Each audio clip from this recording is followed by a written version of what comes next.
Log on, tune in, find out. Another good idea from Cambridge.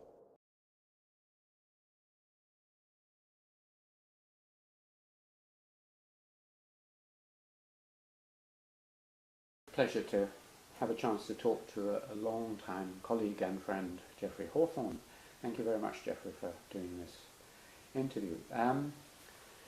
When and where were you born, Geoffrey? I was born in Slough in 1941, single-parent family with no money. We moved around. I spent a lot of time living with my grandmother. My mother found it very difficult to cope. We eventually ended up in a local authority prefab, you know, one of those asbestos huts that prisoners of war built in the 1940s as emergency post-war housing. So I lived in one of those while I was at secondary school, went to the local grammar school. You're going too fast. I'm sorry. You're skipping through all the exciting bits. So now let's go back. Now I know where you're born and where. You mentioned your grandmother. Tell me about any grandparents that could have influenced you. It's always interesting to get their background. Yes. Well, I know nothing about my paternal side at all. I never knew my father, never met him. Only found out who he was when I was in my 50s. So that's not a part of my life at all. My mother's family was downwardly mobile. My grandmother's father, maternal great-grandfather, was head postmaster in Bristol in the latter part of the 19th century. His son was quite successful, became editor of the Bristol newspaper. My grandmother, they were Catholics, my grandmother didn't train for anything. She worked as a telephonist, various things. She married through the Catholic Church. She married a man who was one of 11 children, the son of a farmer from Froome in Somerset. And of those 11 children, 6 were girls, 5 were boys. 5 of the 6 girls became nuns. The 6th became a governess to a Catholic family. The eldest boy inherited the farm, and the other 4 boys had to seek their fortune. My grandfather became a butcher's assistant in Bristol. Met my grandmother through the church. I met him a few times. They separated long before I was born. I met him a few times. Very vigorous character. Not one of the century's heroes. When the First World War broke out, he chopped off his little finger in the butcher's shop to disqualify himself from being called out. He was clearly a clever man, but angry and frustrated and drank, and the family suffered enormously from that in the late 20s. My mother was a very clever woman, a very neurotic person, very clever woman, who got a scholarship to the girls' high school in Bath, which is where they lived by that time, but he wouldn't allow her to take it up. He wouldn't allow her to bring young men home for tea. He became very fierce, was often violent. This was before the 2 parents separated. And so she migrated. At the beginning of the Depression, work was difficult to find, but there were quite a large number of jobs in those expanding pharmaceutical and white good industries on the bypasses west of London, as it were. So she ended up in Slough and got a job as a typist and secretary and so on. Produced me, as I say, had virtually no money. My grandmother didn't quite know what to do with herself, but suddenly found that she had something to do, which was me, because my mother was working. And so the 3 of us more or less lived together. I say more or less lived together because my grandmother had to earn money, and the only way she could earn money was as a domestic servant, which she didn't at all like. But the advantage of being a domestic servant was she could take me with her. I would just sit in the corner and live wherever we were. The disadvantage of this arrangement was that she always fell out with her employers. Because of your wandering around No, because of her. I mean, No. because of her attitude. Her I mean, she attitude. was downwardly mobile. She didn't like doing this. Mm. And I can remember myself. I can remember some of the characters that she worked for, and they were pretty ghastly. So we would often. I can remember one occasion, for example. I must have been 5 or 6. We would often just leave one of these houses. She would resign on the spot, and I can remember this sort of emblematic moment, being on a pavement somewhere with a suitcase. We had nowhere to go. I mean, she had no idea. Well, she was a residential. A residential domestic servant, yes. Yeah. She had no idea where we were going next, so we would get on a bus or a train, and we'd get off this bus or train, and she'd look for more domestic service. Occasionally I'd go back and live with my mother, if my mother was somewhere where she could have me, but she was usually living in bedsits, until eventually she got onto a local authority housing list. As they say in Windsor, couldn't get on the list in Slough. So that's why we went and lived in the prefab in Windsor. And my mother then married, and I had a stepfather during those years.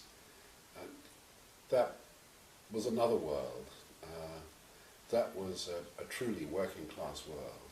He had grown up in West London, where he'd become a mechanic in a garage. He'd had, like so many men, a successful war in the sense that he'd enjoyed it. I mean, it gave him a purpose. He was a mechanic on air sea rescue boats. He was involved in the American move up through Italy. I think very involved in the extensive smuggling rackets that the Americans started coming up through Italy. He didn't really know what to do when he came back and never settled. But he married my mother in 1950 and lived with us in the prefab. He and his brother paid their way by washing cars for people. But it turned out that there was another racket going on of stealing cars and redoing them and so on. And so in the same week that I went to Oxford, he went to Wormwood Scrubs, and that's the last I saw of him. My mother then lived on her own until she died 10 years ago in local authority housing. A very sad and unsatisfactory life for her. But the one thing that she did have, and as I say, she was a very clever woman, had been frustrated herself in the 1920s. And her view always was education, education, education, we need to get you out of this. And it was very easy for me. I mean, there were again 2 emblematic moments for me. One was in the Thomas Gray Primary School in Slough when I was 9 years old. And Miss Auden, I remember clearly, who at that time seemed to me to be about 9'6", and clad entirely from head to toe in closely knitted dark red wool, came up to me and said, "Geoffrey, you can't sing, you can't draw, you can't play games, you can't do sound." She went on through the litany, and then there was a pause, and she looked at me with what I read as contempt, and said, "All you can do is read." I thought, fine. I mean, A, this is true. B, isn't this largely what I'm supposed to be doing? I went home and told my mother, who of course being a mother was incandescent and was inclined to torch the school and so on. I said, no, this is correct. And my mother, much later in the life before she died, and I was very pleased to be able to give her this, was tremendously tickled to discover that there was in the world a job called reader. The second moment was at school, that I was no good at science at all. I didn't like science. Which school? Is this the primary school? Grammar school, secondary school. A very, very good school. I mean, tremendously important for me, the local grammar school. In one of those, it was that period, I'm sure, as you know, where, I mean, the universities weren't expanding at all. This is the 1950s. And very large numbers of clever men and women in the girls' grammar schools went into school teaching. And the quality of teaching in that school, not invariably, of course, but at its best, was terrific, really terrific. Very, very clever young men who really took an interest in you, took you seriously, introduced one, as it were, to intellectual discipline in various ways. And I flourished there, at least on the reading side. The science side, but I was very interested in biology. I was very interested in, and it always has been, a private interest in the natural world in the broadest sense. And so I thought I might do biology, but it would make sense to do biology with chemistry. It was a school that wouldn't put you in for ordinary level unless it knew you were going to do well. And so there were a series of rehearsals, including the rehearsal for practical chemistry, where we were supposed to produce some purple crystals. And indeed the rest of the form produced purple crystals. I produced something that looked like lentil soup. And the chemistry master, whom I had a certain respect for, he was one of these very clever men. I didn't like him or his subject, came up to me and looked at me. And it was a very good performance. He said, "On reflection, Hawthorn," gave one sense that he'd really thought about this. "On reflection, Hawthorn, I think you are the stupidest person I've ever met." And I thought, okay, there go the sciences. My options are being narrowed. So arts A-levels were all that was left, really. So I did that. It was a good school. What was the school? Windsor Grammar School. Windsor Grammar School. And then we had a new headmaster, and I wanted to go to the LSE, because I'd heard about the social sciences in a vague way. I mean, they weren't very much known about in the late 50s, certainly a school like that, which thought more in terms of the traditional subjects. But I'd read some prospectuses, and the BSc Econ at the LSE seemed to be an attractive thing. I didn't quite know what it involved, but I could see, I wasn't particularly interested in economics, but I could see the politics, the sociology, some anthropology, some economic history, and so on. But then we had a new headmaster, came to the school, changed the school uniform to be identical with St Paul's in London, put the school's rugby results in the Sunday Times, and said that everybody in the upper sixth who could read and write had to go in for an Oxbridge scholarship. The school didn't, on the whole, send people to Oxford or Cambridge. So we did what we were told, and I got on the train to Oxford, and I got an open scholarship. And so I went to Oxford, not entirely happily. And it was academically a complete disaster. Can we come back to Oxford in a minute? Yeah, of course. Because we're again speeding through so Sorry. much interesting material. It is interesting. It is interesting and important. Although you may have answered this. I mean, it's to find out what sort of other things you were as a smaller child. In other words, any other memories either of your primary school or of the grammar school. In particular, in relation to things outside work, you mentioned biology. I mean, were you a rambler or whatever? There were two things, really.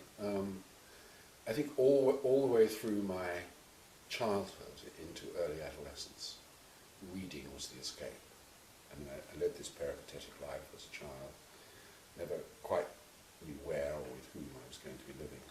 I went to 11 or 12 different primary schools, I can't remember now. Was never anywhere for very long. But as long as there was a corner, there could be a book, and that's what I did. It wasn't easy to establish friends because I wasn't in the same place. So I was a solitary child. I don't remember being unhappy. That was the sort of child I was. And I suppose one of the reasons that I became an academic was that books were my life, actually. That's where I put a lot of my emotions. And then in adolescence, early adolescence, I did through a school nature society, Natural History Society, at the grammar school. I was introduced by one of those schoolmasters who became tremendously important for this reason. And he took a wider interest in me too. I was introduced to the natural world. And that was wonderful. That was another escape. Because by this time I could get onto a bicycle. And where we lived, the local authority in Windsor classified its tenants by some measure, which of course I never knew about, but I realised in retrospect, some measure of indigence, and so the respectable working class lived quite near the centre. And then, as you went out, it got rougher and rougher, until the prefabs were right on the edge of town, full of the dispossessed and the subliterate. I mean, when I used to go back in the vacations from Oxford, I'd spend a lot of time filling in social security forms for neighbours who couldn't write. But it was on the edge of town, so it was near the country. So here was this second release. When I wasn't reading, I could get onto my bicycle and just cycle out into the woods and fields. And this master, a very important master. Do you remember his name? South, Raymond South was his name. Very important figure to me. He had got permission for himself and one or two boys from the school to wander in the private areas of the royal parks next to the town, Windsor. And one of these is an extraordinary area which is still closed, but I had this permit and spent hours and hours, days and days in this place. Is an ancient hunting forest. William I fenced it off as a hunting forest. And it's just never been touched since. I mean, they've driven rides through it. But otherwise, it's a virgin oak forest, a very rare thing in this country. And it was a wonderful place to get lost in. I mean, it was just full of all sorts of things. And I got completely absorbed by the birds, by the flowers, by the fungi. And I remember going on some expedition with a man called Professor Horer from Reading came down. We took the Nature Club on an expedition. And Professor Horer, who was festooned with bottles and potions, tools of various kinds, would stride slowly down one of the open rides. And small boys would dash off into the woods and bring back fungi, which he would identify. And I realised in retrospect, of course, for him, this was a wonderful way of gathering fungi. He didn't have to crawl through the rotten timber. And anyway, I was very proud because I came back with a fungus which was new to science. And that was it called the Hawthornier? Well, it was a subspecies. So it was, yes, it was Mycena maculata. I remember it still. And then it was given some subspecific name. So I was very proud of that. Anyway. So the two escapes, that you asked what was it like being a boy. Well, first there was reading, and then added to that was natural history. And then, of course, by the time I was 17 or 18, there were girls, and then there was university. What about the reading? What was the reading? I mean, obviously it changed over time, but were there any authors who particularly affected you, do you think, you really loved? I loved, and I've come right back to that recently, and perhaps we'll talk about that later. I loved the close reading that we were taught to do by the English masters. And so I read quite widely, but my memory, actually, is of reading very intensively, is of rereading, and particularly poetry, particularly English 19th and 20th century poetry. And I loved the language, I loved the music of it, I loved the imagery. And for a child who, young adolescent, who was a dreamer, it was wonderful. So a lot of that, I mean, for example, the A-level English, which I loved, and I thought of doing English at university, but I had a sort of Puritan utilitarian streak in me, I suppose I still do. And thought, well, I wouldn't know what I would do with English, so I didn't pursue it. But the poet was Gerard Manley Hopkins, I remember that. We were the same year, so we had the same poets. Oh, right. Let's see if the others are the same. Yeah. And Chaucer and Shakespeare. And then I read a lot of modern novels, including a lot of European novels, because growing up in the way I didn't produce any great affection in me for England. I mean, I liked the English imagination in literature, and I liked the English countryside. But I didn't like much else about it. And so was very drawn to Europe. French was the foreign language at school, so I was very drawn to French literature, later on French films and so on. And I would read other European literature in translation. So I suppose poetry, modern novels, and a lot of stuff from across the Channel. Mm. The other thing, obviously you said sport was not your forte, so you didn't really play games much. The other thing that tends to often happen around this time, i.e. teens, late teens, is either a movement away from or towards religion. I mean, you said you come from a Catholic family, but also being a dreamer and so on, there was no escaping to religion. No, there wasn't. And I think the reason for that was that I don't think I have much religious sensibility. And I think it's been a defect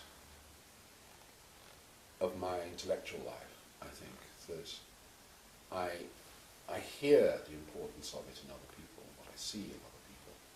I read about it, of course, and so on. But I have great difficulty feeling it. And I didn't. I think one of the reasons, probably only one of the reasons, was my mother had left the Catholic Church and was moving left through the Protestant denominations. And when I came to sort of consciousness about religion in my early teens, she was a member of the Ealing Foursquare Fundamentalists. This was an extraordinary church in Slough. She used to travel across to Slough, because the congregation consisted of three sets of people. I mean, when I say that I have no feeling for religion, the sociology of religion is endlessly fascinating, of course, as you know. There were three constituents to the Ealing Foursquare Fundamentalists on Slough Trading Estate. One were people like my mother, who sort of the dispossessed, those whose lives had not worked out in one way or another, the lonely. The second, a large contingent of Welsh.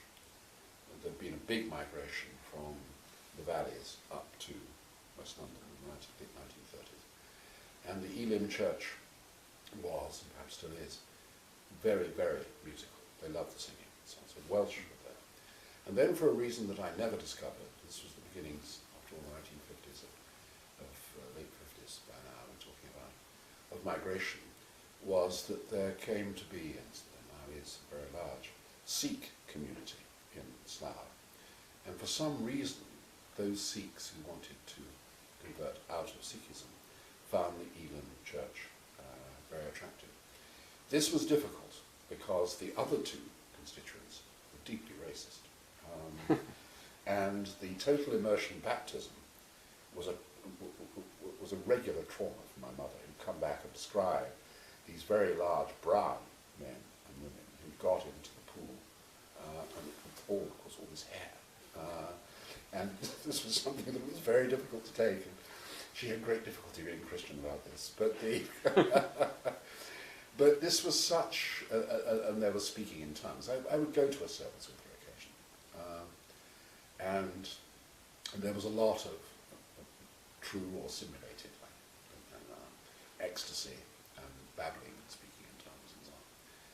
So my most direct experience of religion, first of all, had been a rather unfortunate local pastor who came in to give us religious instruction in the grammar school, the Reverend Cyprian de Macmar, I remember his name, who would come in and tell us that Darwin was a mistake and so on. And I wasn't very impressed by him. So Anglicanism had no attraction. And then on the other side, there was the Elim Foursquare Fundamentalists, and they didn't draw me either.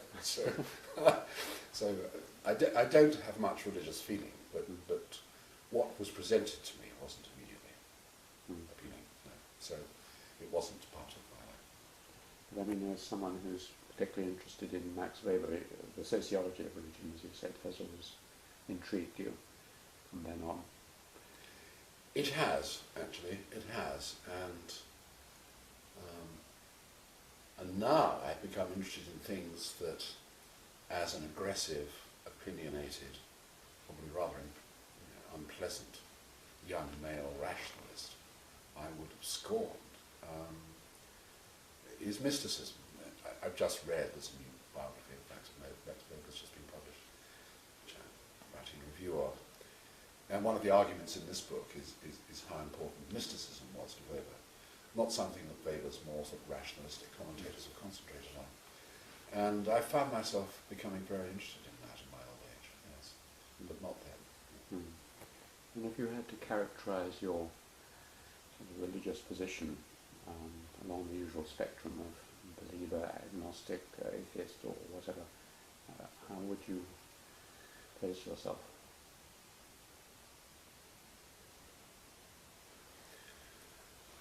I suppose that intellectually I'm an atheist, but humanly, socially, as it were, my dealings with people, I hope, some tolerant agnostic.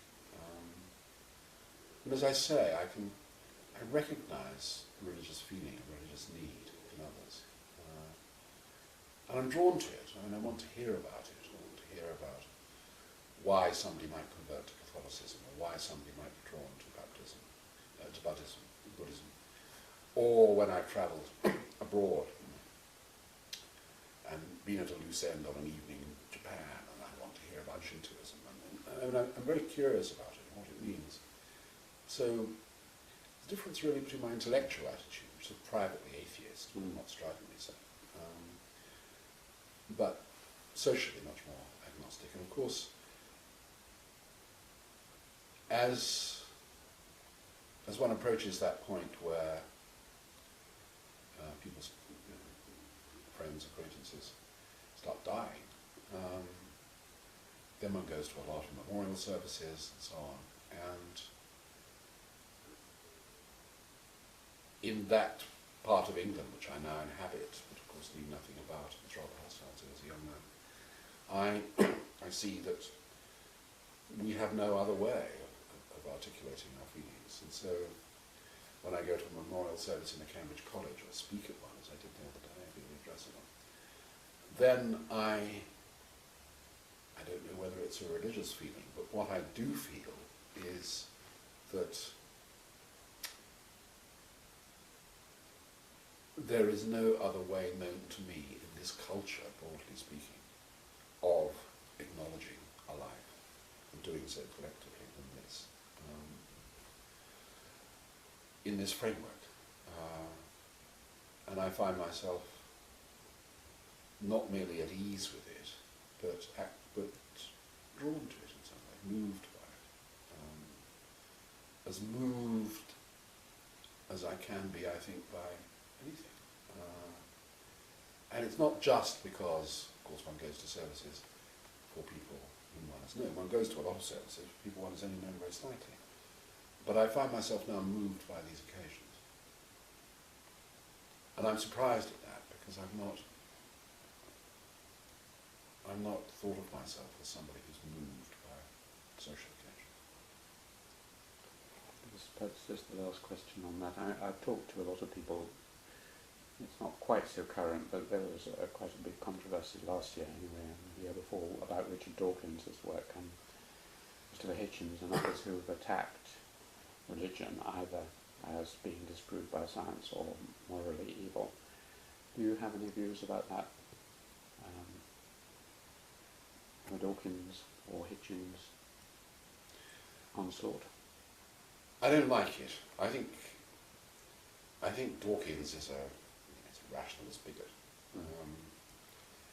And on the other hand, I really don't like, the Anglican Church now is harmless, but I don't like the public manifestations of Catholicism. So rather a plague on all their houses, actually. That I've come, and perhaps we'll come on to this, I've become increasingly sceptical of the use of intellectual positions to guide other people's lives. If anything, I've come to appreciate, as it were, what I suppose as a sociologist or political scientist or whatever I am now, I should have appreciated right from the beginning, which is the radical cultural contingency of things. And so that things that are done in the name of any belief, things that are done in the name of alleged principle, I react more and more against. I become much more pragmatic. I like to think, actually, much more sensitive to the non-rational in human life, and to sentiment, and what makes people, in Hegel's phrase, although I wouldn't go on with Hegel's solution, makes people feel at home. So, in that dispute, as in other ideological disputes, I find myself more and more not merely disinterested, but actually angry. Thank you. Well, we will possibly come back to it. Let's now get back to Oxford, which you said was in some way a disaster. How was that? Well, it was a disaster because I took an open scholarship in the subject I was best at school. I can't remember now why. Perhaps the school put me in, perhaps I made the choice, I really can't remember. But I took an open scholarship in geography, got an open scholarship in geography, went to one of the Oxford colleges, which had... Which was this? Jesus. Yeah. Had a lot of open scholars in geography. And I realised very quickly this was a mistake for me, for two reasons. A, that there was nothing of intellectual interest in the subject for me. I mean, the really intellectually interesting part of it was geomorphology, but I wasn't interested in that. But human geography was, in the literal sense, superficial. I realised that I wanted to look more deeply into social things, and that wish to do the social sciences at the LSE was still there. So I asked to change to PPP, philosophy, politics and psychology, philosophy, physiology and psychology. But at that time, they only took 28 people a year. They were full up. They said there was no evidence I'd be any good at it, so that they wouldn't let me do that. And I said, okay, well, in which case then can I change to PPE, which was huge school at Oxford. And they said no. The college, I think, was getting fed up that quite a number of the geography scholars had changed out of geography. And the last one to graduate had got a fourth and become an announcer on Welsh television. And I think they were taking a rather low view of it. Which is the higher insult. Exactly. And so they decided to make an example of me. And they said, no, you can't. And I said, okay, well, in which case then I'll leave. And I gather my open scholarship carries with it an automatic state scholarship, so I can take this to the LSE and do what I want to do. And they said, no, you can't, because you have to have a letter from us saying we're willing to transfer your state scholarship. And we won't give you one. We think you should stay and do what you came up to do. So I was caught. The second reason was that the quality of teaching in that subject was quite appalling. I mean, I'm still very, very angry about it. You're happy to put this on record? Yes, absolutely. And I'm sure it improved in later years, but it was at a nadir then. The one joke, I'll give you just one story amongst us, the joke amongst us. The professor was a man called Gilbert, who'd written very little, but he had written a book called Brighton. The subtitle was Old Ocean's Bauble. And we all thought this was very odd, since Brighton's not on an ocean. And he's the professor in geography at all. The second story I'll tell, that I'll only tell two about this appalling education, was that in his lectures, again, Gilbert, in passing, mentioned that Salazar, dictator of Portugal, still there in power, was the most enlightened ruler in Europe, because he was the only one to have employed professional geographers to carve his country up into administrative regions. And again, we thought there was something wrong with this. So On the other hand, it wasn't difficult to do enough work to get a good degree in geography, but the question was, what do I do? How do I pass my time? I wasn't happy at Oxford. But I got involved in left-wing politics, and not because I was particularly left-wing. I never have been particularly left-wing, but because it was just intellectually quite exciting. But I was saved by a man called Gunther Hirsch. Gunther came from a long line of rabbis in Worms. He had fled Germany. He'd left it rather late to leave. He hadn't left until 1938. He'd come to England, and for a reason I can't now remember, had ended up quite quickly in Cornwall, where this small intellectual Jew had got a job as a farm labourer. There was a very hard winter, I think it was the winter of 1940-41, where he just couldn't stand this any longer. So he put together his money, and with the intention simply of getting as far away from Cornwall and agricultural labour as he could, wanted to get to London. Didn't have enough money to get to London.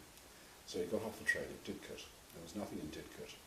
So he got a lift to Oxford, where he did find a job in the war, which is what he wanted. He got a job as boilerman in the Agricultural Economics Research Institute, which Colin Clark then ran in Parks Road.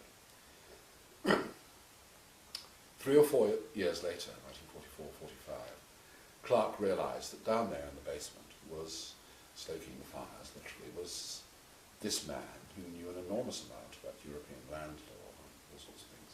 Been a lawyer. And so hauled Gunther upstairs, invented a job for him, which was university demonstrator in rural social organisation. And he became an academic. He didn't have very many students, but the one thing that my geography tutor at Jesus, well, I kept on saying, I'm going to be doing this, I'm going to be doing sociology, anthropology, something like this, did for me was he put me on to Gunther. So I went to Gunther, and I explained my predicament, that I was hating what I was doing, was interested in these subjects, and he said, fine, well, let's meet and talk about it. And I said, but I can't pay you. The college won't pay for these, that doesn't matter. And so we had these fortnightly conversations. He would give me a whole range of literatures, and we'd just talk about them. And it was wonderful, because he had been, I mean, he glowed in my eyes, because he'd been to some of Max Weber's last lectures in the early 1920s. He had this broad European education, opened my eyes to all sorts of things. So these were wonderful conversations.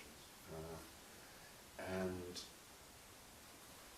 he made it clear to me that I wasn't going mad, that what I wanted to do was a reasonable thing to want to do. There then came the question of how to do it when Oxford ended. And I thought that I was rather anxious, didn't quite know, as it were, what to do or where to go. So I did what 2 or 3 other people I knew did. What time were you in Oxford? Because it sounds, we must have been there at the same time. What years? 1959 to 62. Oh, yes, you're 1 year ahead of me. So, yeah. But I'm sure at that time, in all respects behind, but all other respects behind. But geography and anthropology were part then of the same school, and quite a lot of people went on to do diploma in anthropology. So I thought, well, anthropology is close to what I want to do.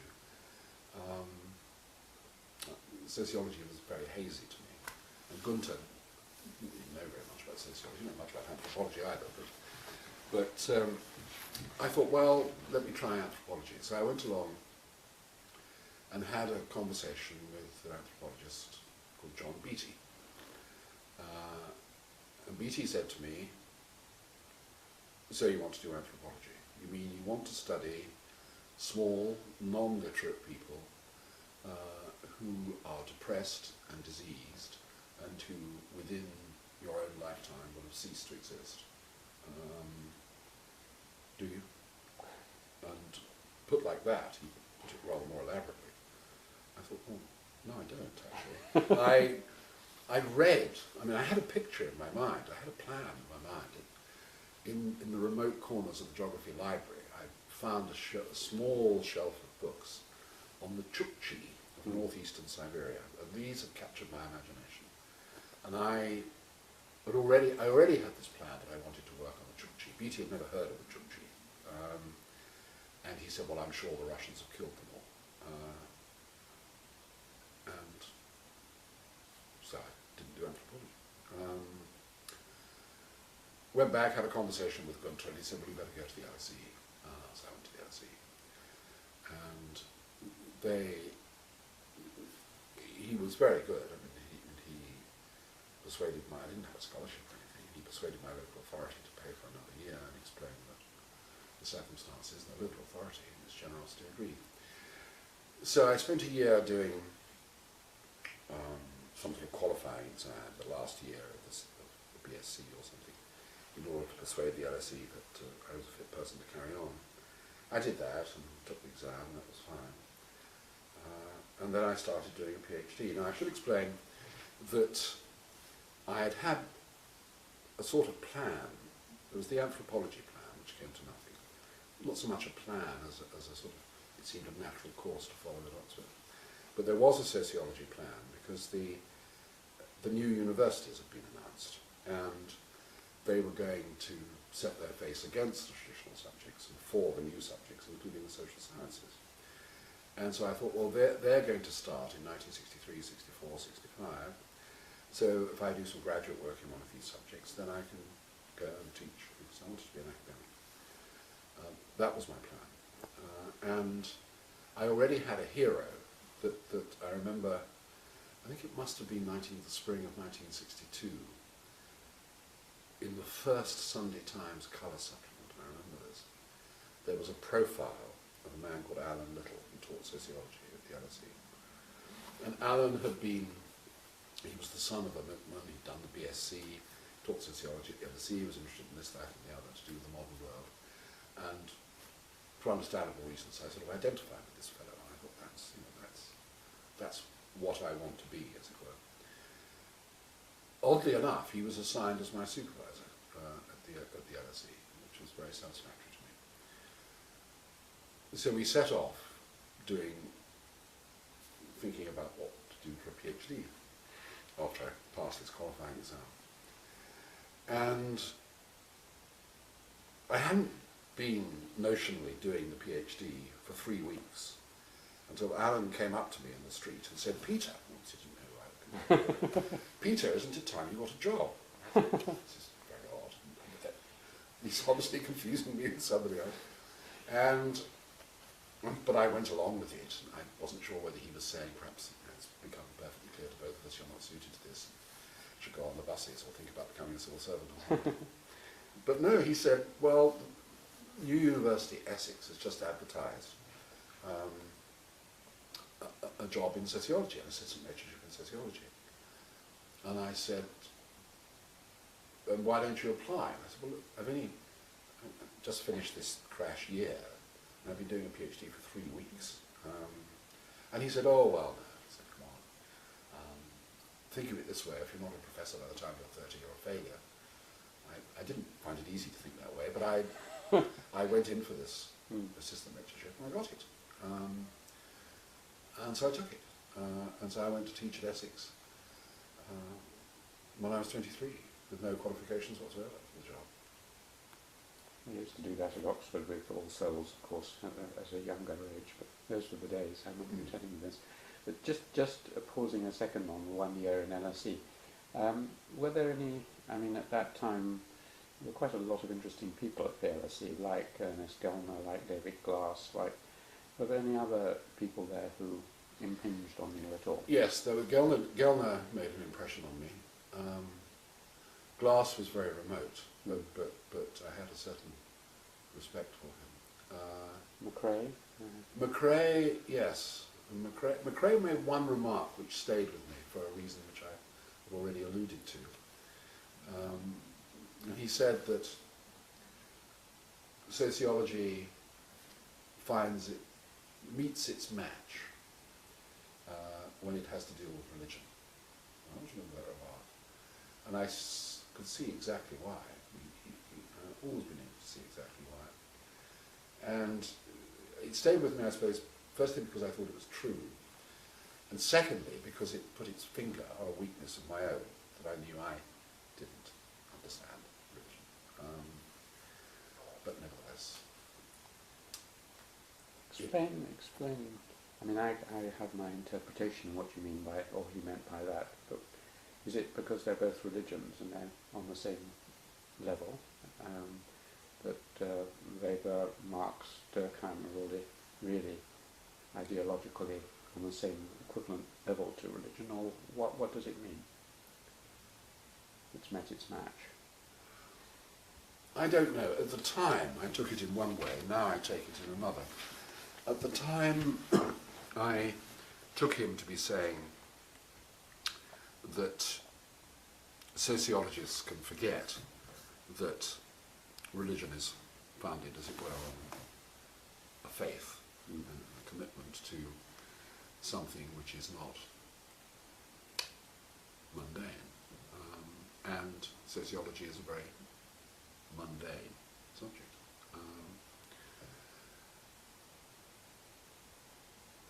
And it has its origins, because Macfarlane, unlike most sociologists at that time, had a sense of the subject's history. Sociology has its origins in the sort of, what you could say has its origins, as you just suggested, in the sort of aggressive rationalism of the 18th century. And these are not the people who are best fitted to understand religion. I think now what he may have been saying, Macfarlane was not a very explicit man. He was often drunk, but he was clever, very clever. I think that he may have been saying something which only came really to, I came really to understand and think more deeply about, much later in life, was that sociology was in danger of being a reductive subject. It would take beliefs and emotions and reduce them to other phenomena. And when I read, after hearing that remark of Macfarlane's, when I went away and read Durkheim's Elementary Forms, which is obviously a very clever book, I could nevertheless see what he might have meant. But I now see also, I mean, he knew a lot about Weber, I don't know much about Durkheim, but he knew a lot about Weber. And I now see, having just, as it were, in the last month, come to understand Weber's interest in mysticism, I've now come to see what he may have been driving at. It's interesting, isn't it? I mean, there can be people, I've never taught by Macfarlane. I hardly had anything resembling a conversation with him. This must have been in a class or in a group or over a drink or something, probably over a drink, maybe we drank. And yet someone can have a very powerful impact on one with one sentence. But that's the best I can do in answer to your question on what he might have meant. Thank you. So let's move to plate glass, one of the new plate glass universities, Essex. You remember being terrified at the thought you suddenly had to lecture endlessly on sociology? Or? It was utterly terrifying. The first year, I mean, I was the first non-professorial appointment at Essex. There were 6 professors, and he finished establishing a professoriate before the first assistant lecturer in sociology. So I was on every committee to plan everything at Essex, and it was extraordinary at the age of 23. That was fascinating. I loved it. That was slightly scary. Sitting around tables with these real men. Of course, having done it later in life, being one of the real men, the glass rather wore off. But then it was rather exciting. The first year teaching, sort of social structure of modern Britain, whatever it was, didn't worry me too much, because at the LSE I'd done some extramural teaching, extension teaching, on the social structure of modern Britain, which is a standard LSE course. And I'd done it in Brixton with West Indian immigrants. And that was a fantastically good education for me, because these people didn't have an academic interest in the social structure of modern Britain. They'd arrived in Britain, they wanted to know how it worked, so they could work it. They wanted real practical knowledge about British institutions and British beliefs. And the questions I remember in that dingy hall in Brixton on a sort of November night, because of this, absolute practical innocence. When you say education is formal in England and doesn't often train people for things, what do you mean? Or when you say family life works in this way, always works in this way. So I wasn't worried about the first year, but I was absolutely terrified. There were 4 members of the sociology, by another piece of teaching. There were 4 members of the sociology department. A professor, Peter Townsend, who was interested in social policy, a man called Herminio Martins, Portuguese, who was interested in modern social theory, Paul Thompson, who's a social historian, 5, that's right, a man called Ernest Rudd, whose post was reading methods of social investigation, and me. And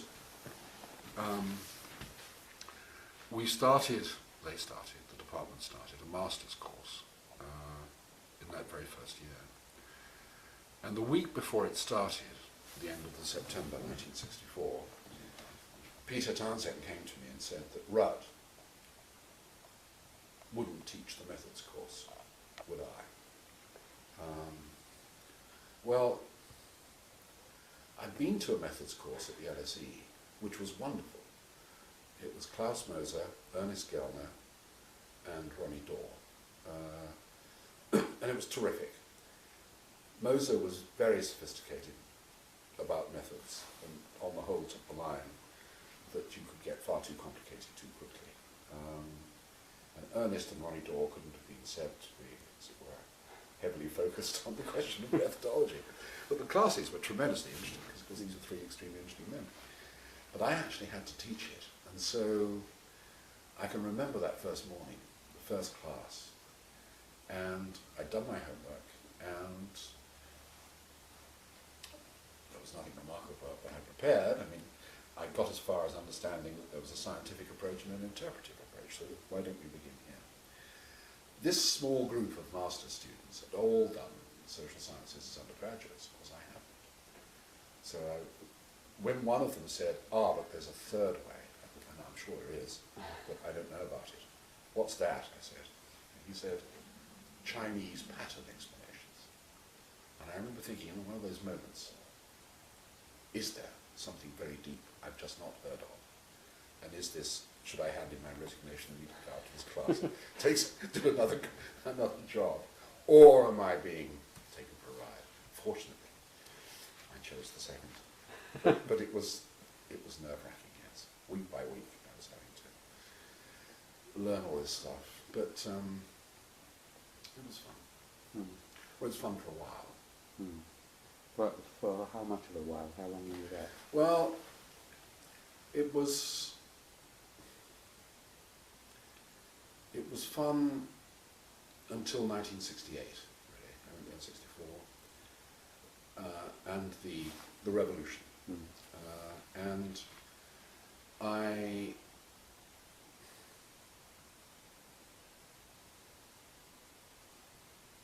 found myself in the middle, really. I mean, I thought that the university authorities, in reaction to a student protest, were behaving very obtusely.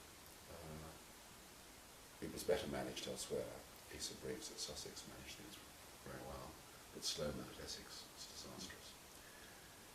On the other hand, the revolutionaries' demands were ludicrous and fantastic in this field in Essex.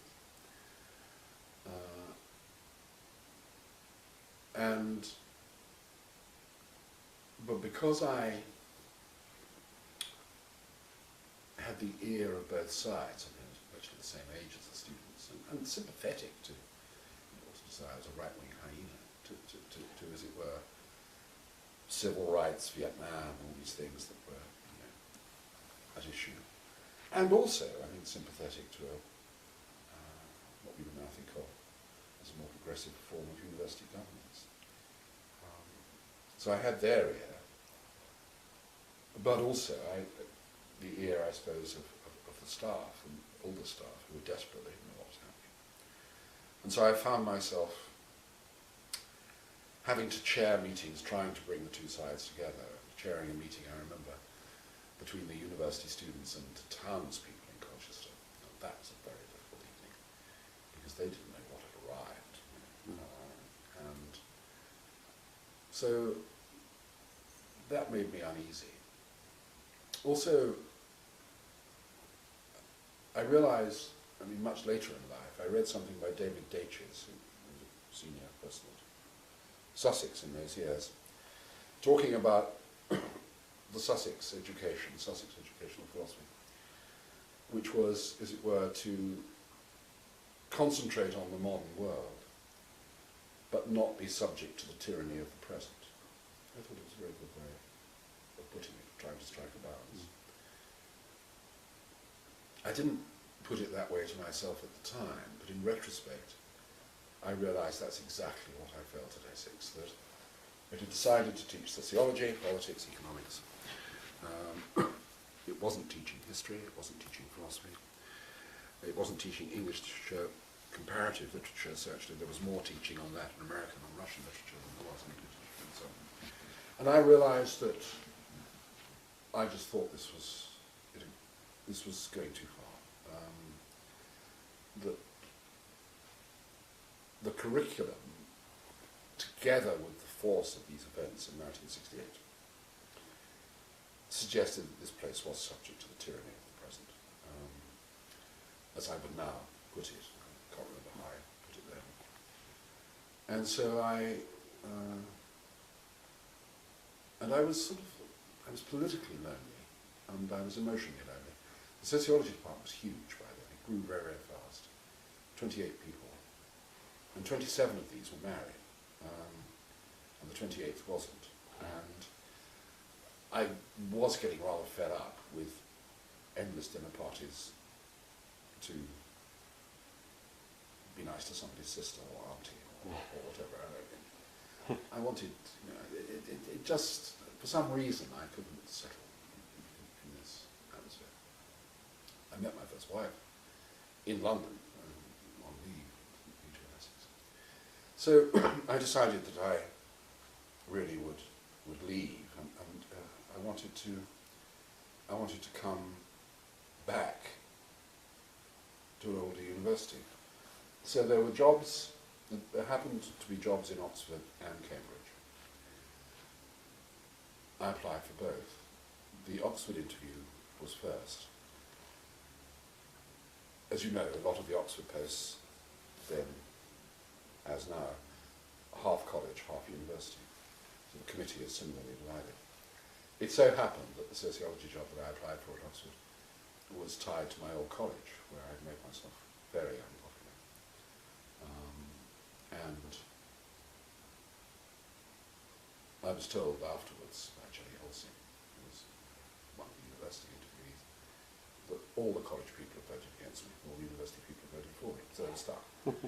Meanwhile, I came for an interview here, and got offered the job. I think it was a mistake, but I got offered the job here. Mistake by who? On your part? Or No mistake on their part. I say on their part because the interview was in the old schools. It was February 1970. There was a power cut in the middle of this interview. The room was plunged into darkness. A big scramble. I mean, the interview had already begun, and I thought this was unusual because the chair was the then Master of Queen's, I can't remember his name, President of Queen's Political School, who introduced himself and said he was of no importance whatsoever and went to sleep. And so that got things off to a funny start. And then there was a power cut. A lot of confusion. Candles were found. And so the rest of the interview proceeded with candlelight. Nobody could really see anybody else. And insofar as they could, of course, the candles lit faces from underneath. So it was a bit like a sort of Hammer horror set. And I remember particularly that Meyer Fortis was on this committee, vast committee, because everybody had a stake in SPS at the beginning. Meyer did most of the talking, he asked all the questions.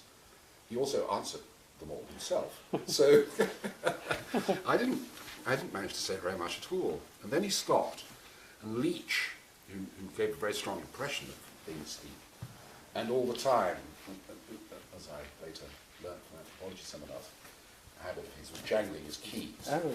Yes. He suddenly asked me, absolutely apropos of nothing, in what way I thought that men were different from the animals. No idea what my reply was, but he then went back to jangling. And the job was a university lectureship in sociology, bracket statistics. It was to teach methods. I didn't really want to do this, but I wanted to get out of Essex. And John Barnes, very politely, in a very polite way, asked me if I knew anything about statistics, and I said, well, actually I didn't. That I have no idea how statistical tests are derived. I'm no mathematician. All I know is a little about which recipes to use for which kinds of problem. Oh, that's all right then, he said. Still in the darkness, I then stumbled out of the room, and an administrator followed me out and asked me how much I was being paid at Essex, told me I was being grossly overpaid, and said we'll be in touch. So it was dark. I'd hardly said anything in this interview.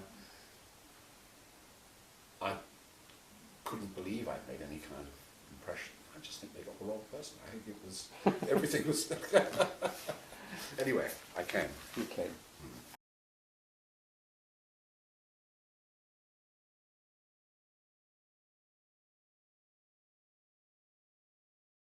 You came to Cambridge in late 1970. October 1970.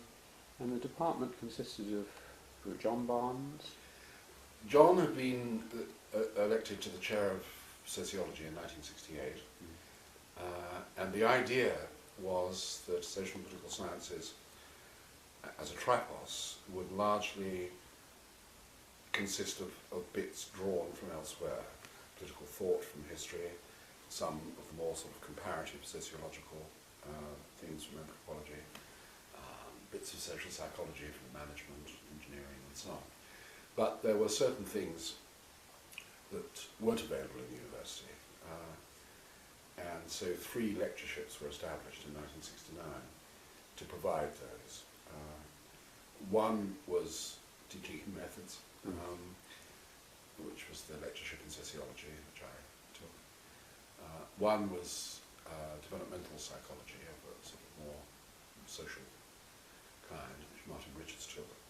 And one was comparative sociology, which Malcolm Rule took. So these were the first 3 lectureships in SPS. But there were 2 or 3 posts in sociology and economics faculty, where the subject had been introduced back in the 1960s. And there were already appointees to 2 of those, Tony Gibbons and Ray Joplin, and then 2 more people were to come to those as well. Tell me something about John Barnes, because I have interviewed, or there's been an interview of John Barnes, and he was an important figure in Cambridge for 20 years after that, and he's still around. I mean, a lot of people, he's a very efficient man, as you said, and also a kind man, but a lot of people felt some tension because he seemed to them not to be exactly a sociologist, more an anthropologist. How did you find him, either as a person or as a head of department? He became and remains a very close friend. I'm very, very fond of him. He enormously intelligent, very funny, very self-ironic, and self-ironic to a fault, really. Almost disabling him from any kind of assertive action.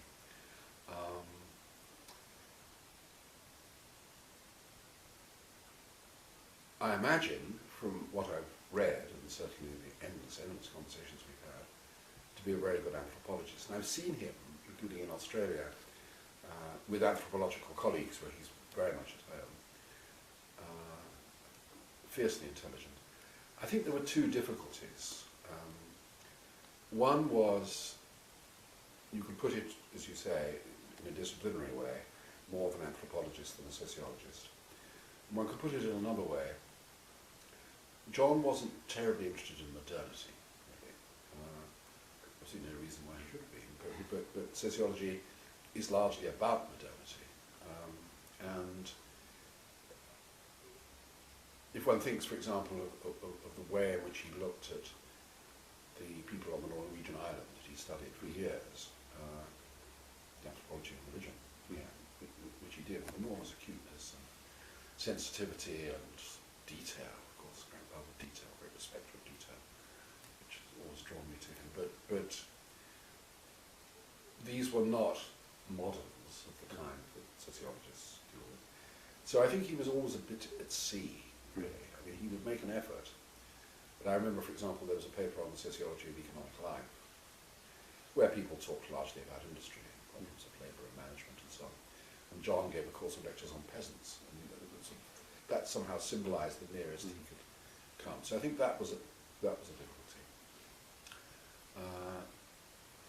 The second was that he really didn't want to take much responsibility. He didn't like administration.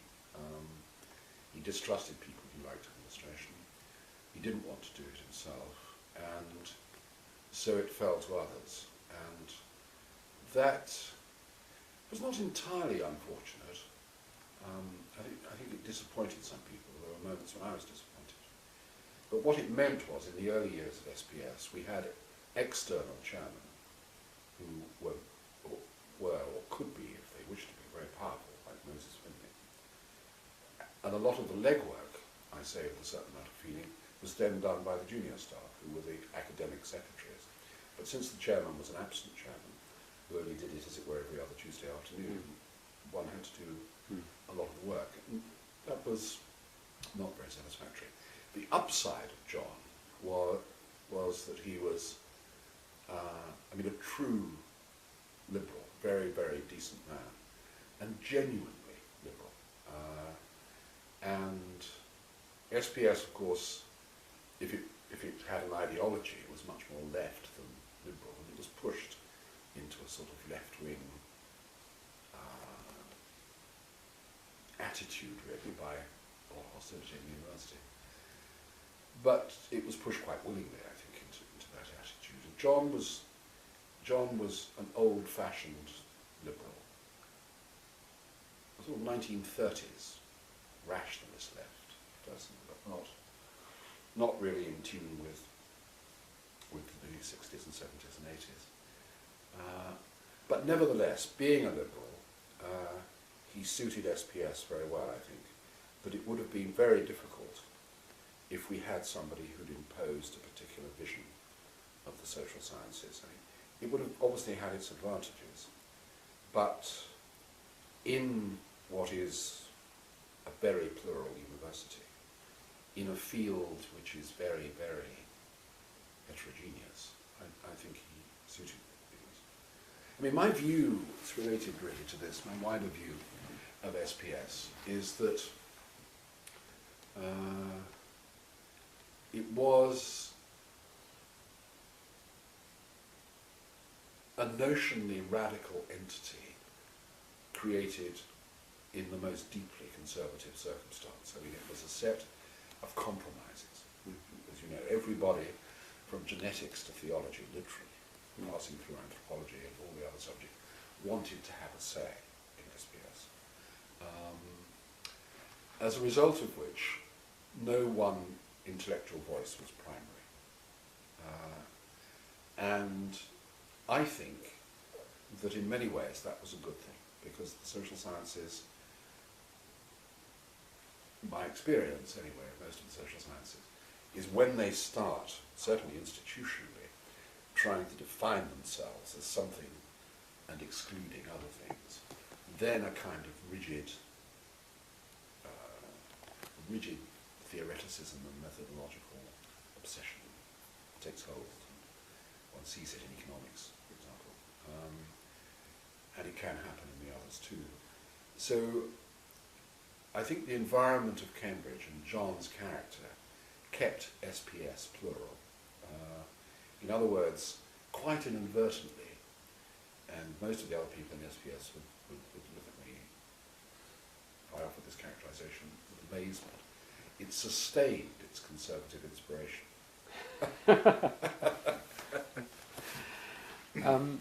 I mean, there's so many people we could talk about, but just two or three others. At that time, or a year or two afterwards, Jack Goody took over as head of the Department of Social Anthropology, which he was a friend of John's and so on, and you've worked alongside and with Jack on many things. Tell me something about Jack, who I've also interviewed. Well, I'm a tremendous admirer of Jack's. I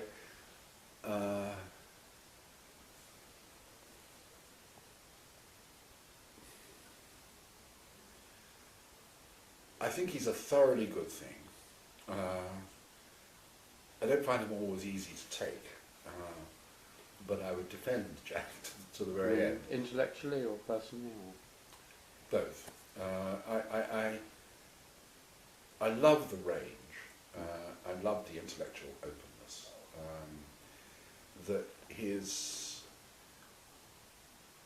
almost matter-of-fact originality, that he will take cooking or flowers to be self-evidently as serious a subject as kinship. And he'll do it, and he'll make a great success of it. I admire him enormously for that range. I admire him enormously because he's so prolific.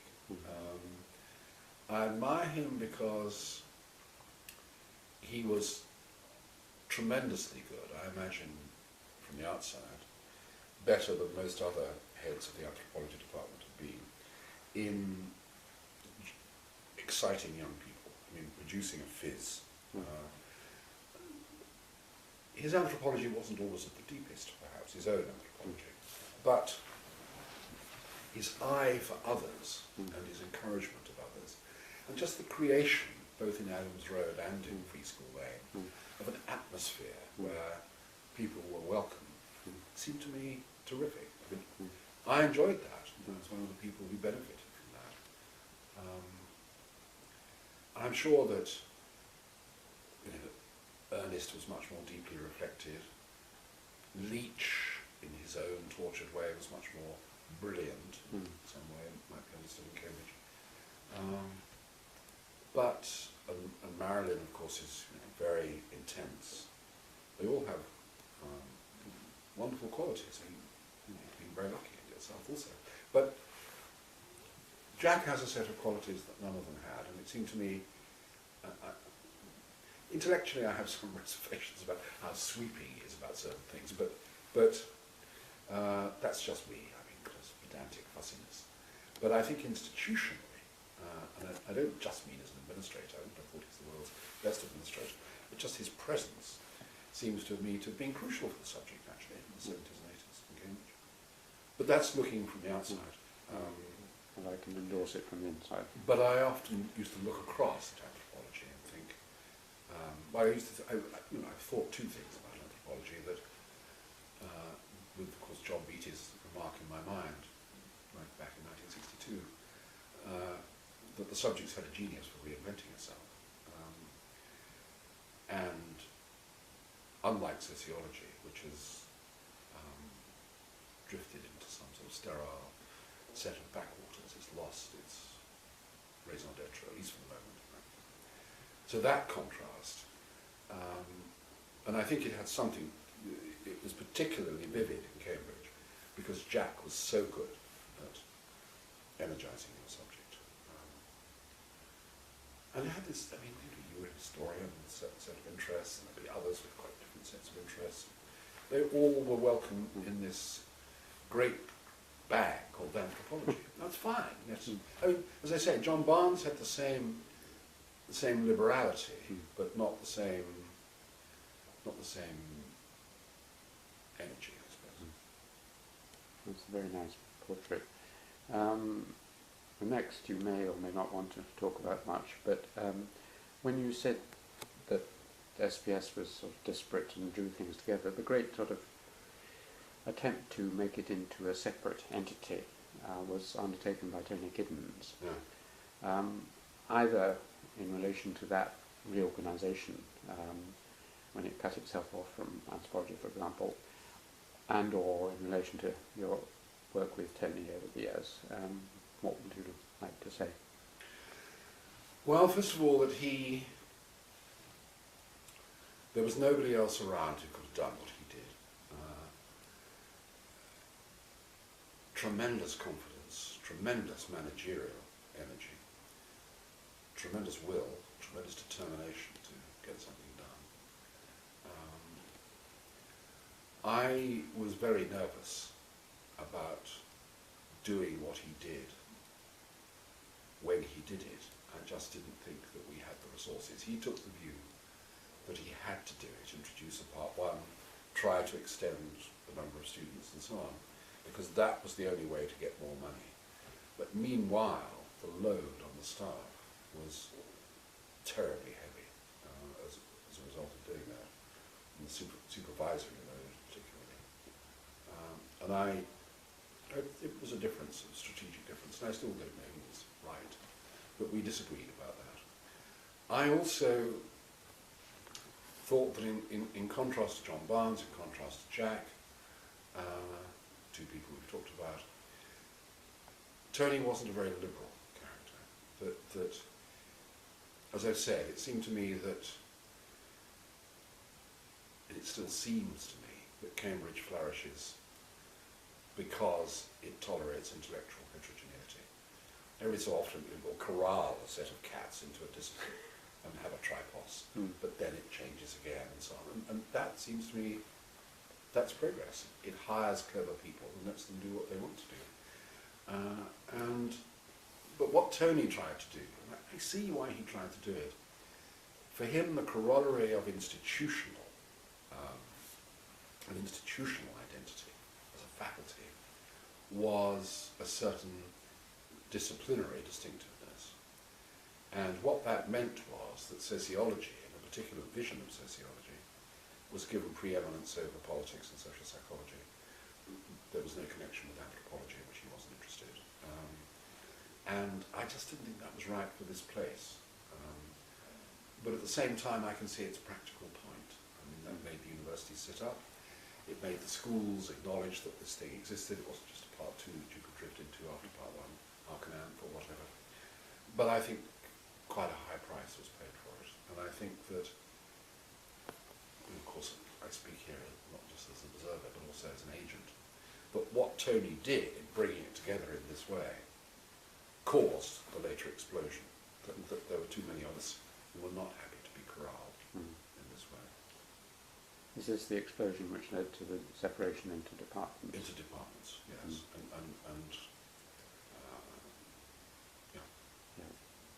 I mean, again, you don't have to answer, but in relation to his work, I know that probably mutually you've had disagreements about what sociology is and how you write it.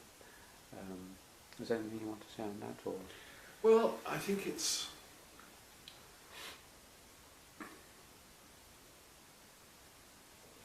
I've had a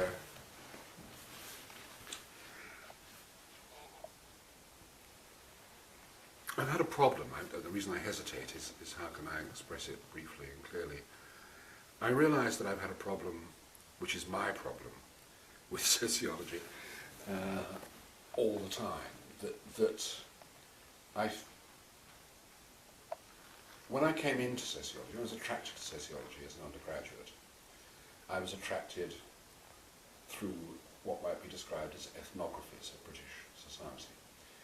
A book by Brian Jackson and Dennis Marsden, who later became friends and later worked with Dennis at Essex, called Education on the Working Class, was published by Michael Young's Institute of Community Studies in 1962.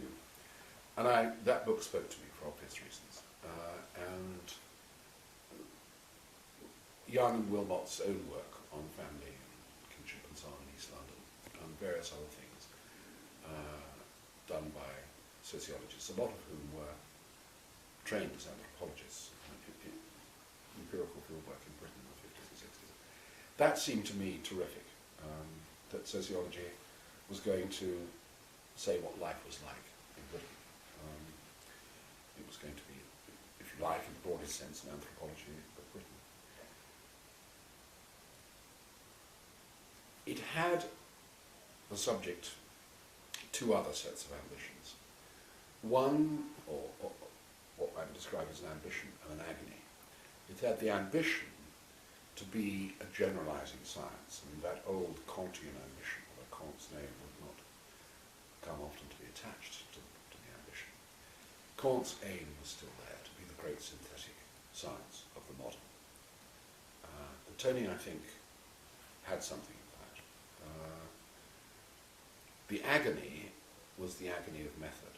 And another of the reasons that I've always admired historians and anthropologists is that they seem much less preoccupied by method than sociologists. And of course, I have a particular relation with method in sociology, that I was employed to teach it and completely lost my faith in it. I was fortunately able to pass it on to somebody else and haven't taught it since. But I think that the subject got distracted by these two other dispositions, the obsession with method and the desire to be a synthetic science. And it lost its roots, really, or one of its roots. It lost its ethnographic impulse. I mean, where are the ethnographies of modern Britain? They exist, but they exist in novels. They exist in the work of some anthropologists or social historians like Mark Samuel or what. But this thing called sociology, what has it done? I think, and I'm as guilty as anybody of that. Why didn't I go out and do it? It's a fair question. I think Cambridge has been particularly bad for sociology, I have to say, in that what it does, as it has done in politics, is that this is a very abstracted university, much more abstracted from the world than Oxford, and it inclines people much more to theory. And in a subject where there is a temptation to very high levels of excessively generalizing abstraction, I think Cambridge is a bad environment. I think it's been bad for sociology.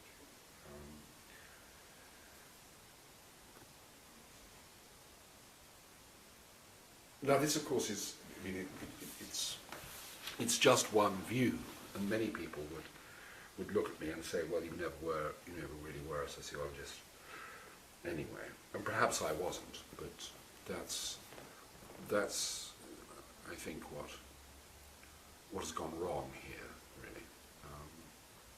And what's gone wrong with the subject? I mean, the subject is, it's very interesting, this great hope of the 60s. Nowhere is it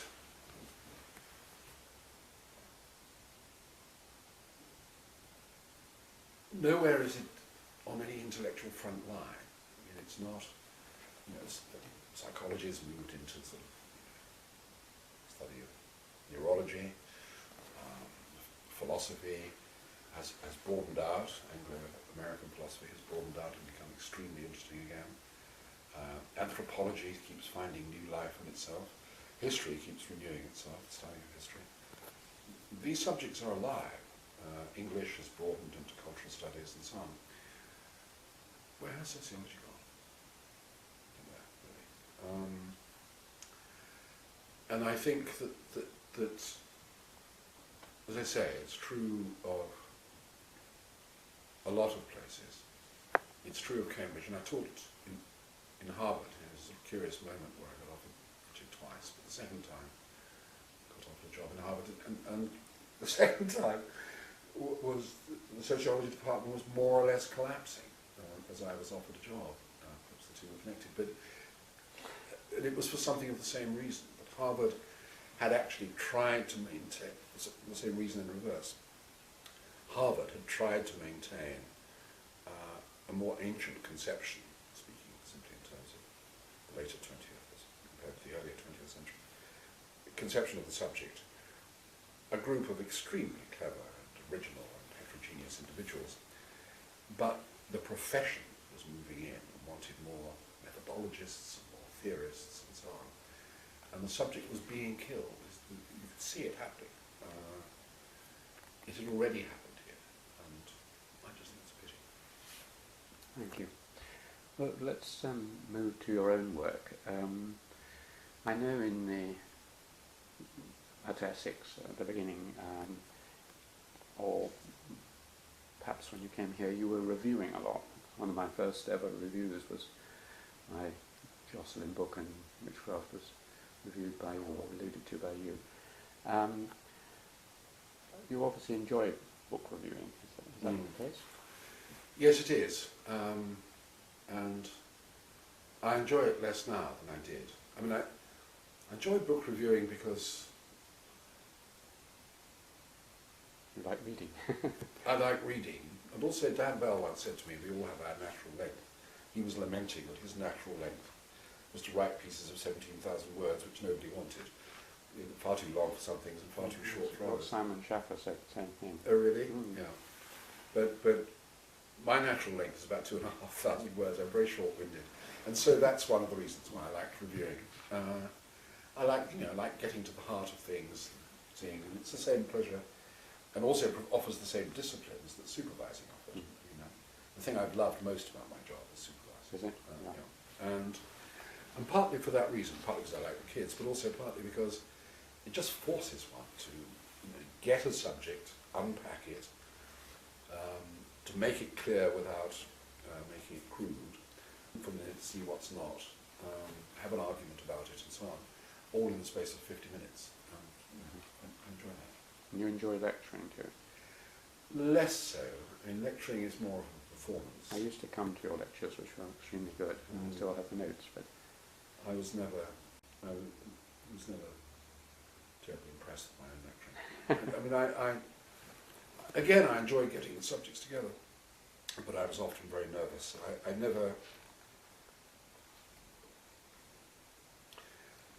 I found it very, very difficult, excuse me, I just some water, often to persuade myself that I had enough to say that was interesting and worth taking 50 minutes of an audience's time for. It's different from a supervision because one's constantly monitoring whether the interest is there, of course.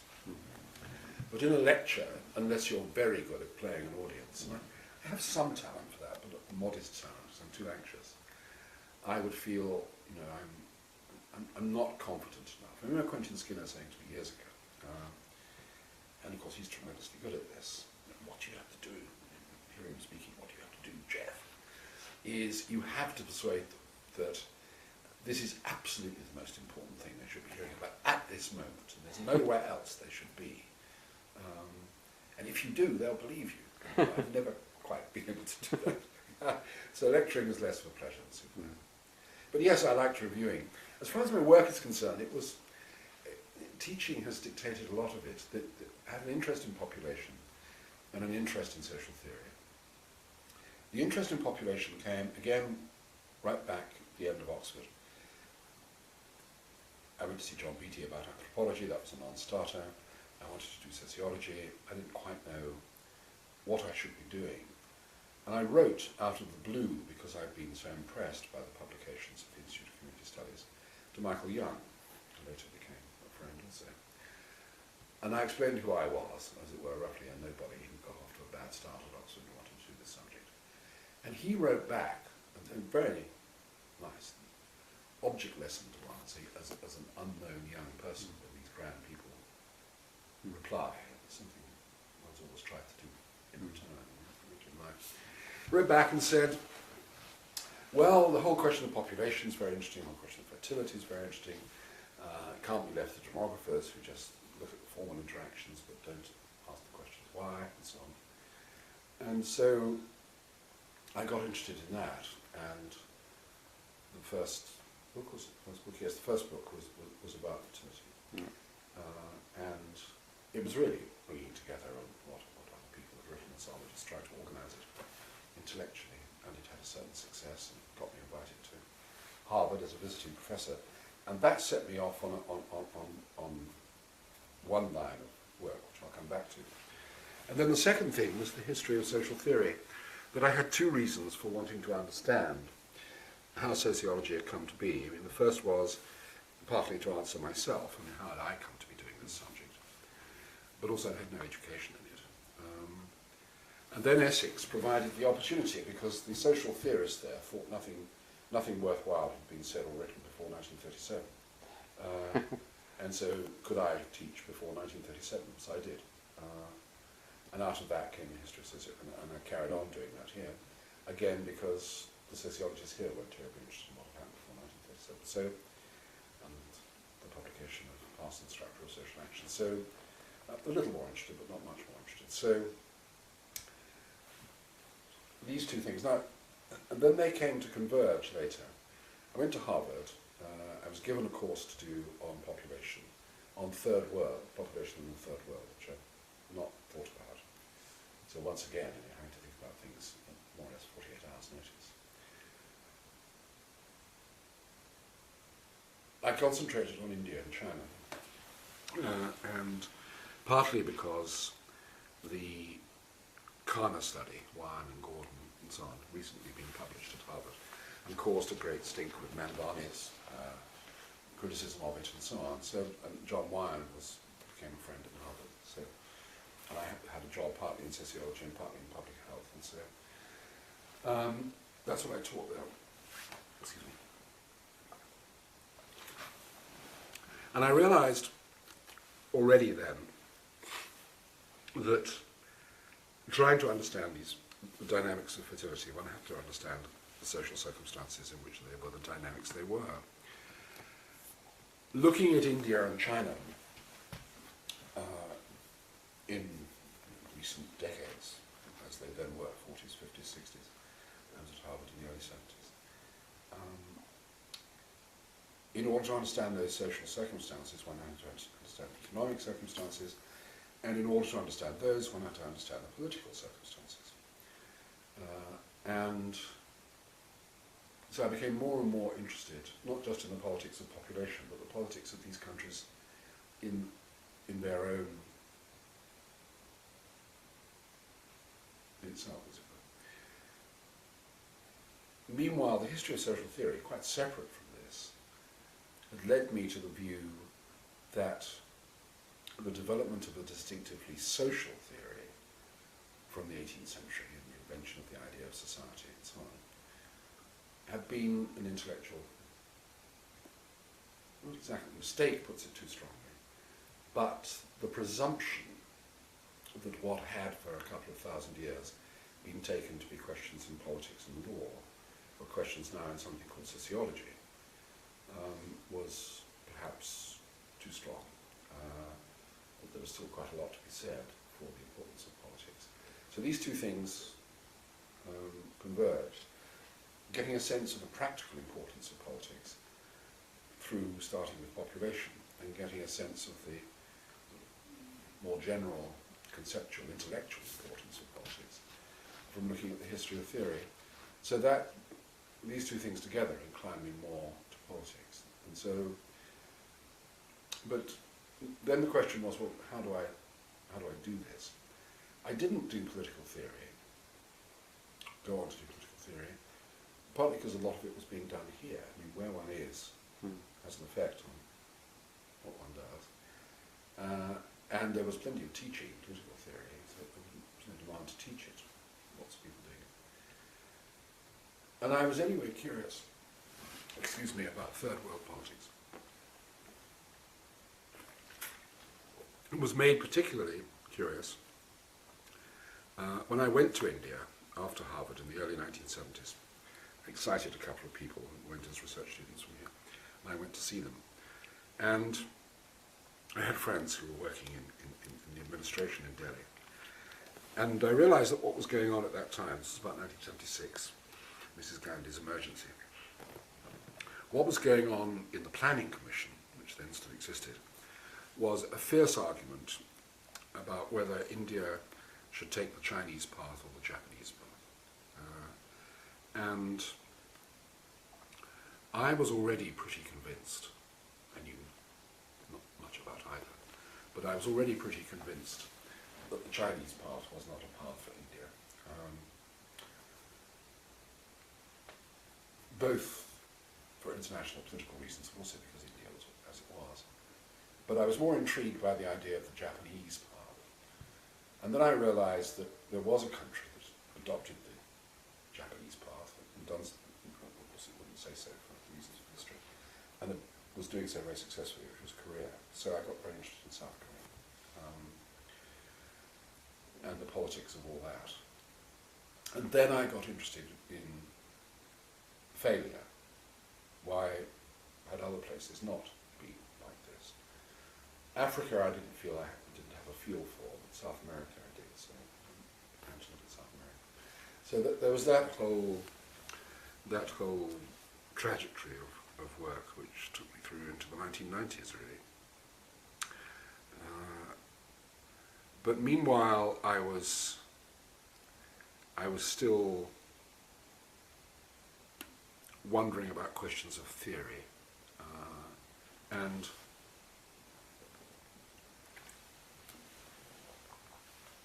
I think that, well, I know that the important influence there was Bernard Williams. I mean, he and I became close friends. Initially, emotional friends. I mean, we're similar sorts of men, and we just enjoyed each other's company, and we would let off steam together from our lives. And so in a way, it was friendship that didn't have much to do with our respective intellectual lives, but of course, given the kind of people we are, those lives intruded, and we had various plans to do things together. Michael Young asked us at one point in the 1980s if we'd write a manifesto for the new Social Democratic Party. I'm rather glad we didn't, actually.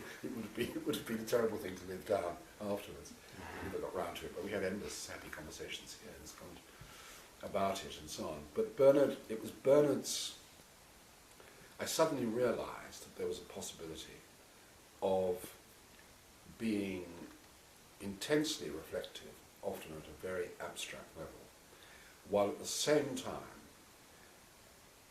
having a very strong human sense of the limitations of theory.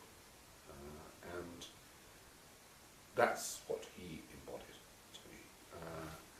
The importance of how far you could take theory and where theory stopped. He used to have this saying about moral arguments, that's a thought too many. I mean, you could be too rational about things. And the importance of contingency, the importance of emotion, and so on. And the importance of particularity. And he would generalise at a very high level about the importance of particularity. He was a philosopher.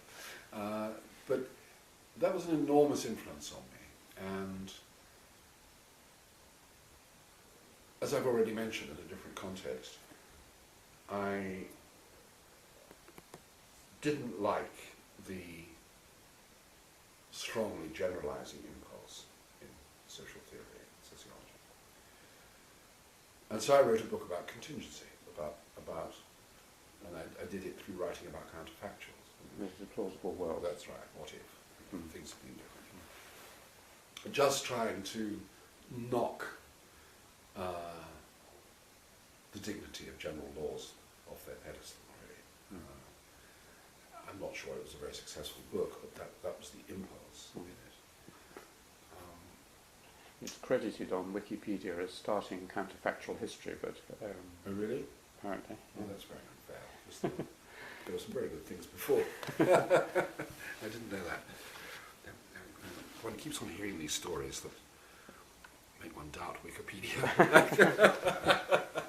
It's like things in the press. When they're about oneself, they're pretty decisive. So that was... Then the next part of the story comes with, again driven very much by what's happening in Cambridge, driven by teaching, that I turned away from third world politics, not because I'd lost interest in them, I hadn't lost interest in them, but I turned away from them because I was becoming more interested in international politics. It's this progression from population required an understanding of the economy, and understanding of the economy required an understanding of domestic politics, and then understanding of domestic politics required an understanding of international politics. And so I was becoming more and more interested about international politics at the end of the 90s into the 2000s. And that was accelerated by a pure contingency, which was I got a personal chair, and then the question came, what do I call myself? And John Donne insisted that I shouldn't call myself, I never explained why, but he insisted I shouldn't call myself Professor of Politics. And so I didn't know what to do really, since I wasn't any longer a sociologist. So I thought, well, I'm interested in foreign parts and international things, so I'll call it international politics. And then I thought, well, if I'm Professor of International Politics, I better do something about this. I better learn some international politics. So I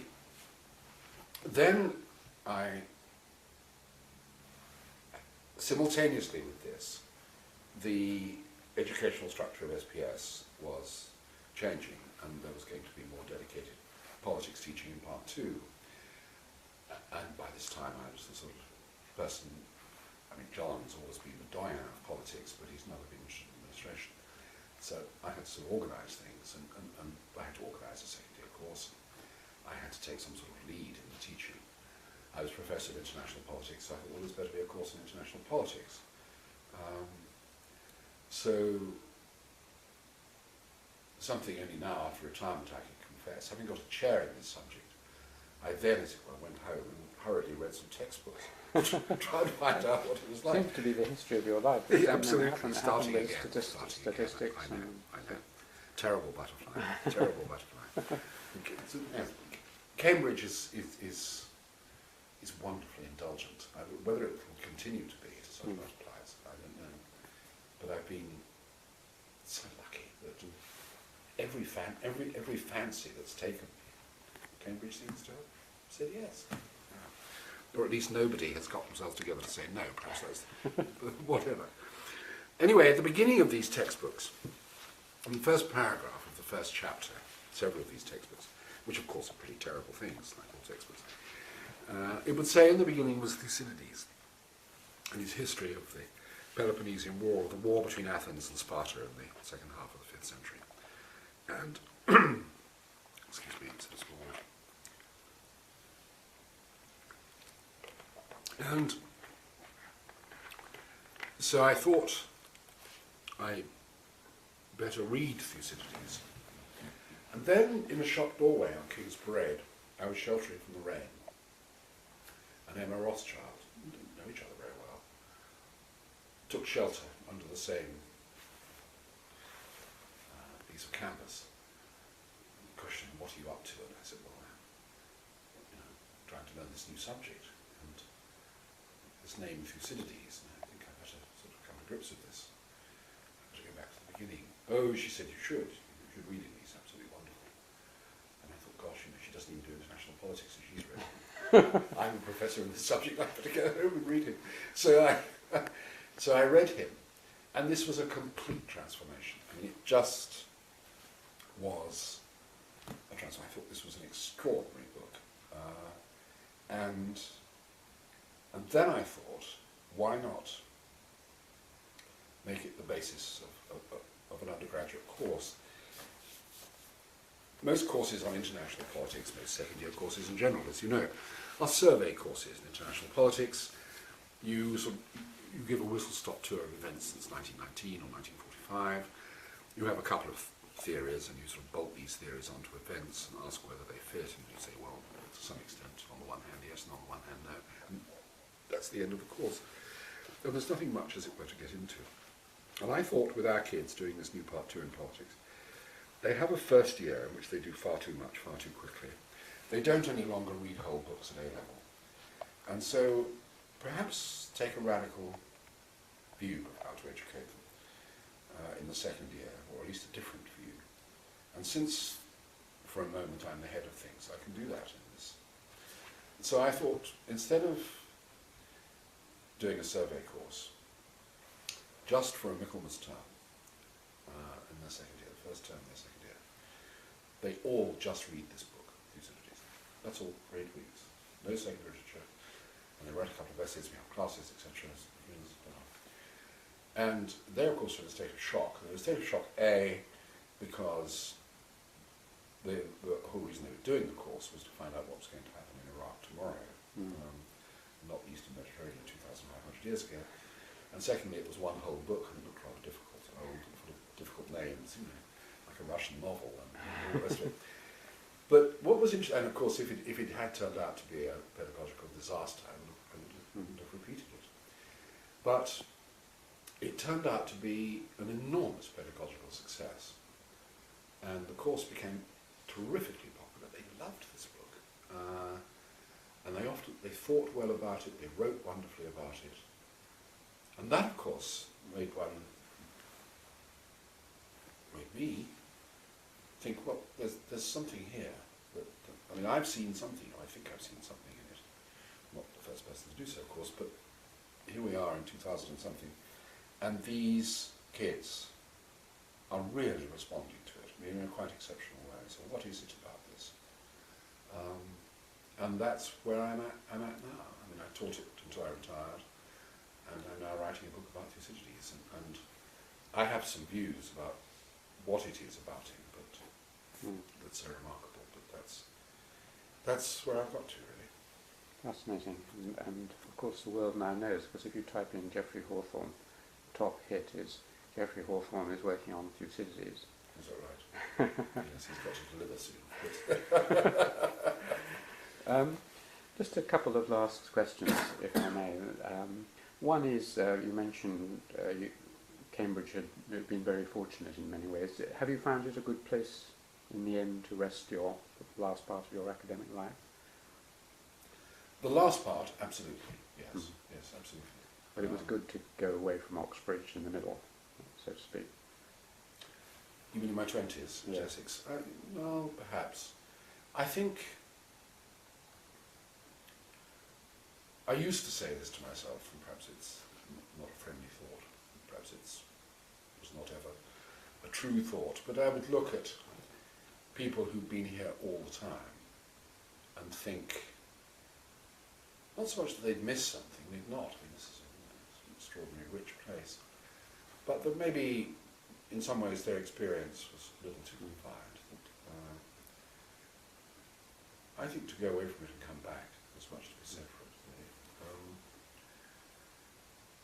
Really. SPS in the middle years was not easy,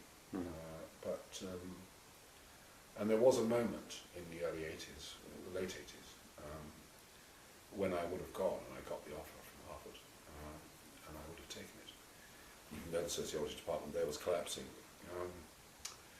And the reason I didn't was my wife. It was a very, very cold winter. The Charles River froze, and she's South American. And she just said, if you take a job here, I'm just not doing it. I'm not taking these winters. If you get an offer from San Diego or El Paso, then fine. Well, San Diego or El Paso never rang. So I came back to Cambridge, and I'm very glad I did, because things got better. And yes, it's as you know, as we all know, really, it's a wonderful place in which to pursue what one wants to pursue. There's always somebody to talk to. There is, academics like everybody else have their defensivenesses and their jealousies, but it is, I constantly wonder, as it were, at people's eagerness to hear a thought, as it were. It's a wonderful place to be. I look back at it all, brought it all to consciousness in the last couple of hours in a way, of course, that I haven't perhaps ever before. And I just think it's an astonishing piece of luck, really, A, to be here, And it's an astonishing that this institution exists. Both banal thoughts, but Yeah, lovely thoughts. deeply held. Yeah, the theme of my book. The last question is just about working methods. I mean, not physiological methods, but do you tend to write and rewrite? Do you tend to have great thoughts on when you're walking, as Max Weber did, or anything about how you work?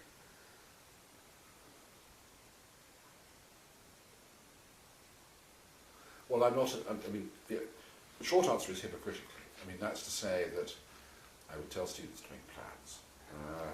I would tell them to finish things on time. I would tell them to finish things in time to get a second opinion, and so on and so on and so on. None of that. I'm very bad. I constantly tell myself, and even in retirement I don't do this, and I have the time set aside, part of the day. I work in fits and starts, and intensities. One of the best things I've written in one of the chapters of the books, I still remember. I wrote in one night, and I started at 7 and finished at 7. And other things have been great agonies, bits of plausible worlds, which was a subject that was, in some respects, beyond me. Was very agonised, and it shows in the prose. So it differs very much with the difficulty of what I'm writing. But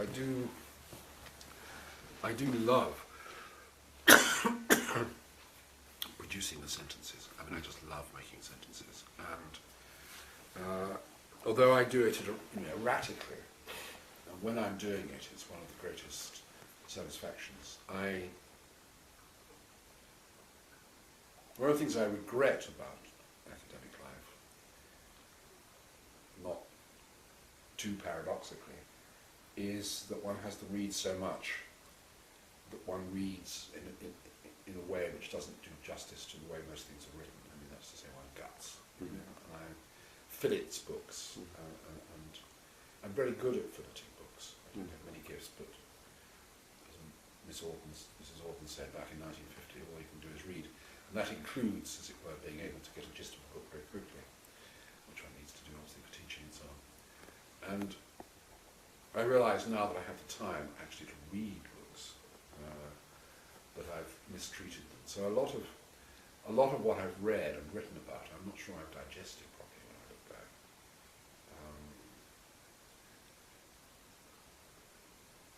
Otherwise, not much to say.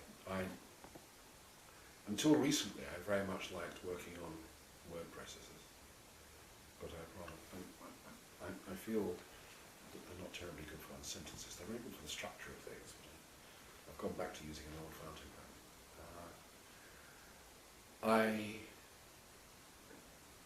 not sure there's much to say, really, but writing for me is a physical, I mean, it's a physically very evolving thing, and also it's very oral, A-U-A-L, and that's to say the music of sentences matters to me. It goes back to that early love of poetry. It's not to say my sentences are any good, but what matters to me in producing them is that. I just love the language.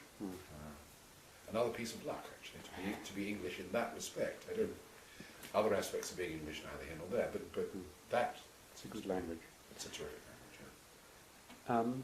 We've covered an enormous amount, and you'll immediately think of things when you walk out of the door. But is there anything you'd really like me to ask you that I haven't covered? I don't think so, Alan. I mean, you've been very generous in what you've listened to already. No, I don't think so. I don't think so. I think the only.